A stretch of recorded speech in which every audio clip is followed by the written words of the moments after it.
नमस्कार दोस्तों, स्वागत है आप सभी का आपकी अपनी प्रोग्रेस एजुकेशन के यूट्यूब चैनल पर। मैं पूनम यादव। आज की वीडियो दोस्तों हमारी सामान्य विज्ञान की है और पार्ट 4 है। तो आज के इस वीडियो में भी हम बहुत ही अच्छे अच्छे प्रश्नों को करने वाले हैं। तो दोस्तों वीडियो को पूरा एंड तक देखिएगा। वीडियो अच्छी लगे तो लाइक शेयर एंड सब्सक्राइब जरूर करिएगा। तो शुरू करते हैं बिना किसी देरी के आज की इस वीडियो को। तो पहला क्वेश्चन है आपकी स्क्रीन के सामने, नमक द्वारा भोजन का संरक्षण कहलाता है। तो दोस्तों नमक मिलाकर भोजन को संरक्षित करने की विधि को हम लवणन कहते हैं। यह भोजन को संरक्षित करने की विधि होती है जिसमें हम सूक्ष्म जीवों की वृद्धि को रोकने के लिए क्या है दोस्तों, फलों में अतिरिक्त लवण मिलाकर रखते हैं, यानी कि नमक मिलाकर के रखते हैं। आपने देखा होगा हम कई बार मांस में भी नमक मिला करके रखते हैं ताकि मांस जो है 1-2 दिन तक अच्छा रहे, बास न मारे, उसमें सूक्ष्म जीव भी क्या है उत्पन्न न हो। कई बार दोस्तों फिशों को भी जो ट्रांसपोर्ट पे फिशें आती हैं, फिश फिर दुकानों पर जाती है, तो जब तक जो है 1-2 दिन का समय लग जाता है। तो फिश में भी दोस्तों क्या है नमक मिला करके रखा जाता है ताकि फिश में जो है बास ना आए। तो दोस्तों ऐसे कई नमक मिलाकर हम भोजन को संरक्षित रख सकते हैं। आपने देखा होगा अचार को भी जो है नमक मिला करके रखा जाता है ताकि वो थोड़े दिन तक अच्छा रहे, जल्दी से खराब न हो और उसमें सूक्ष्म जीव भी उत्पन्न न हो। तो दोस्तों इस प्रकार से जो है नमक के द्वारा हम भोजन को संरक्षित रख सकते हैं और ये विधि को हम लवणीकरण कहते हैं। तो इसका आंसर ऑप्शन ए करेक्ट हो जाएगा। प्रश्न नंबर 2 है, दाब को मापने का यंत्र होता है। तो दोस्तों एनीमोमीटर जो होता है ये हवा की गति, दिशा और वेग मापने के लिए इसका यंत्र का उपयोग करते हैं। तो एनीमोमीटर का यूज हम दोस्तों हवा की गति को मापने के लिए करते हैं। हवा की गति हो गई, दिशा हो गई, वेव मापने के लिए इसका यूज करते हैं। मैनोमीटर का यूज दोस्तों हम दाब को मापने के लिए करते हैं।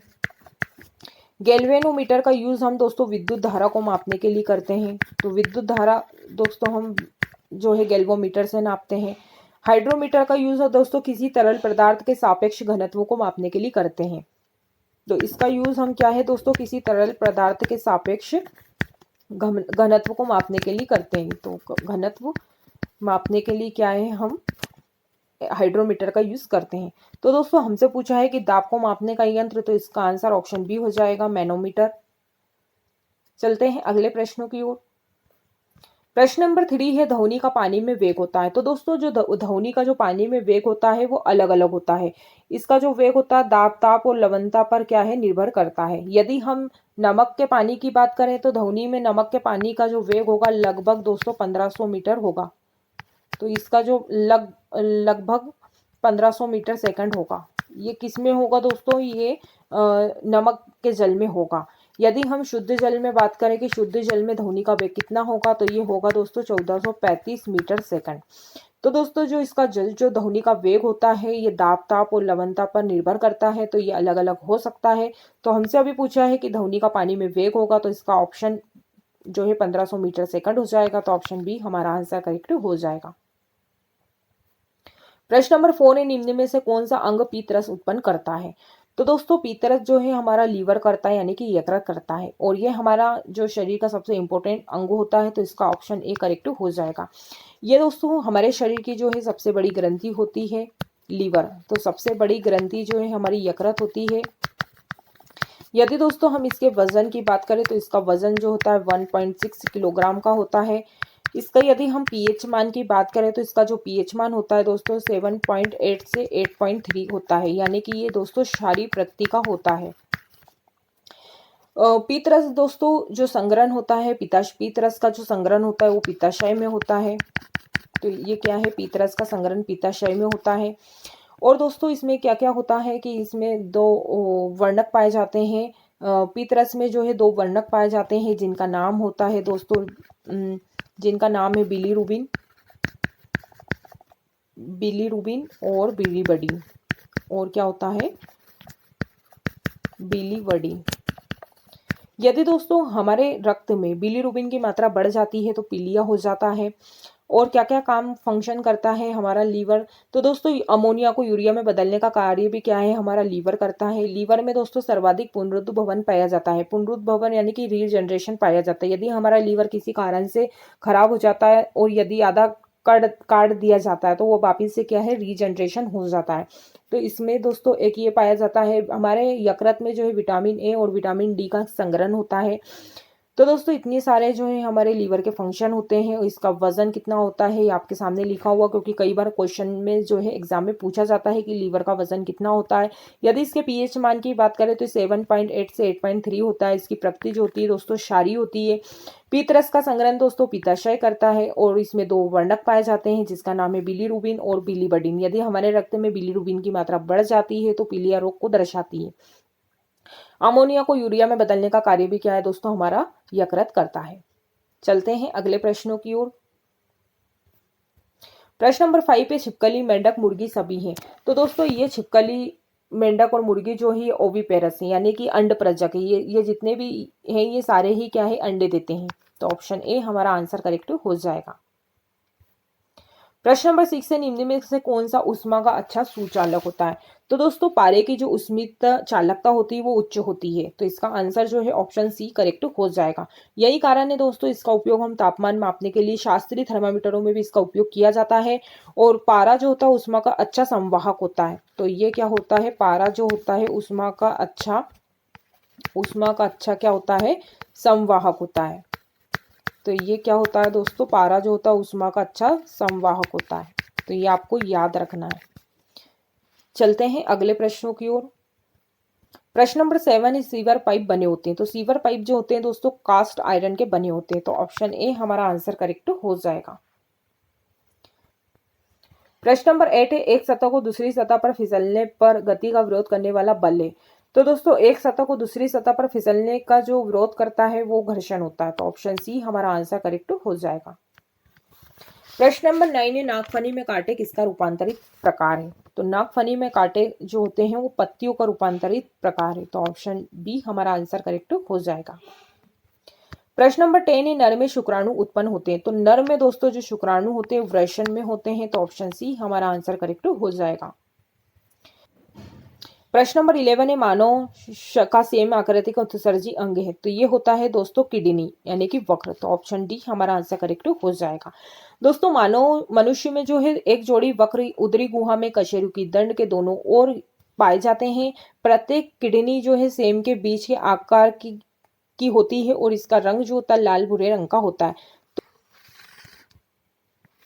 कुछ इस प्रकार से होती है दोस्तों हमारी किडनी, और इसका जो रंग होता है दोस्तों ये लाल भूरे रंग का होता है और ये सेम के आकृति जैसी होती है और इसका रंग लाल भूरे रंग का होता है। यदि हम इसकी लंबाई की बात करें दोस्तों तो ये 10 सेंटीमीटर लंबी होती है, लंबा होता है।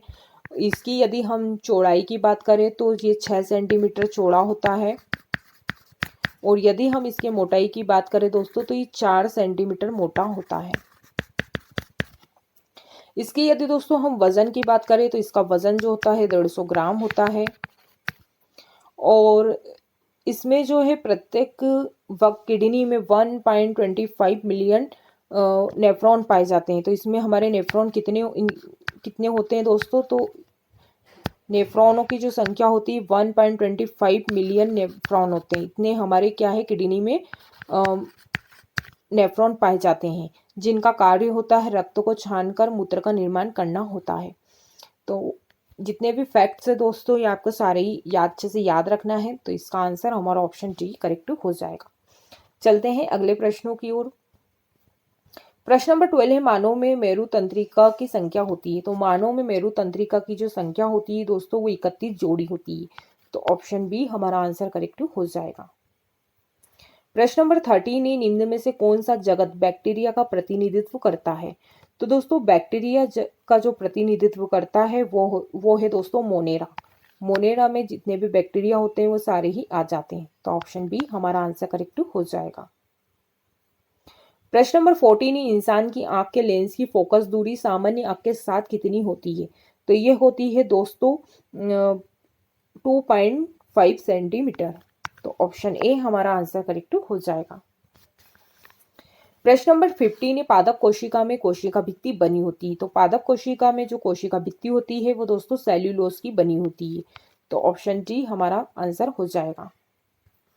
प्रश्न नंबर 16 है, उत्तल दर्पण द्वारा बनने वाला प्रतिबिंब होता है।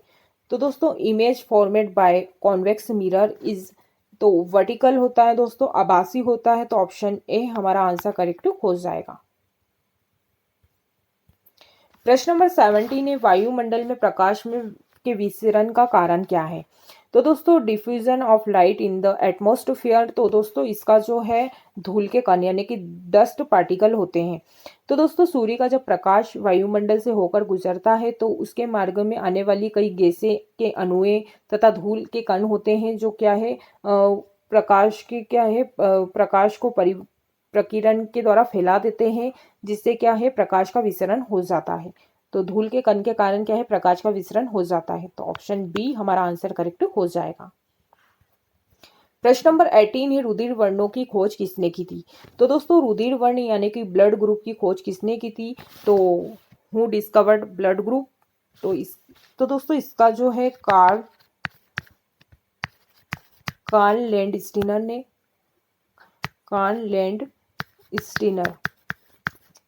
ने दोस्तों क्या है सन 1901 में जो है रक्त समूह की खोज की थी। उन्होंने मानव रक्त में मौजूद एंटीजन और एंटीबॉडी की पहचान की थी, जिसके आधार पर उन्होंने क्या है 4 मुख्य रक्त समूह बनाए। कौन कौन से? एक तो ए बनाया, फिर बी पॉजिटिव बनाया, फिर ए बी बनाया और फिर ओ को क्या है वर्गीकृत किया था। तो कार्ल लैंडस्टीकर ने ही क्या है दोस्तों रक्त समूह की खोज करी है और उन्होंने जो है मानव के रक्त में मौजूद एंटीजन और एंटीबॉडी की पहचान करके उसी के आधार पर क्या है रक्त समूह की खोज करी थी। तो ऑप्शन बी हमारा आंसर करेक्ट हो जाएगा। प्रश्न नंबर 19 है, कैल्शियम की आवश्यकता निम्न में से किसके कार्य की करने हेतु आवश्यक है? तो दोस्तों कैल्शियम की जो है मसल फंक्शन के लिए भी आवश्यक होता है, ब्लड क्लॉटिंग के लिए भी होता है और बोन डेवलपमेंट के लिए भी होता है।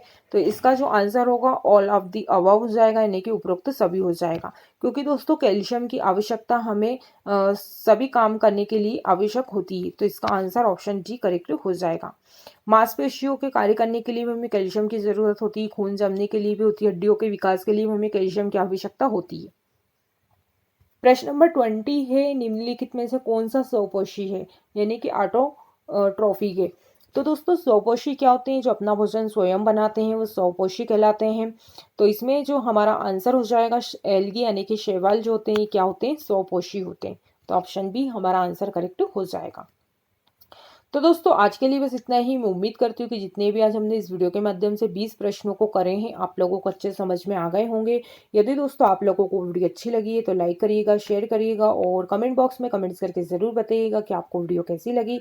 यदि मेरे दोस्त ऐसे हैं जो चैनल पर पहली बार जुड़े हैं या जिन्होंने अभी तक चैनल को सब्सक्राइब नहीं करा है तो प्लीज़ वो भी चैनल को सब्सक्राइब कर लें ताकि हमारी रोज़ की वीडियो का नोटिफिकेशन आपको मिलते रहे।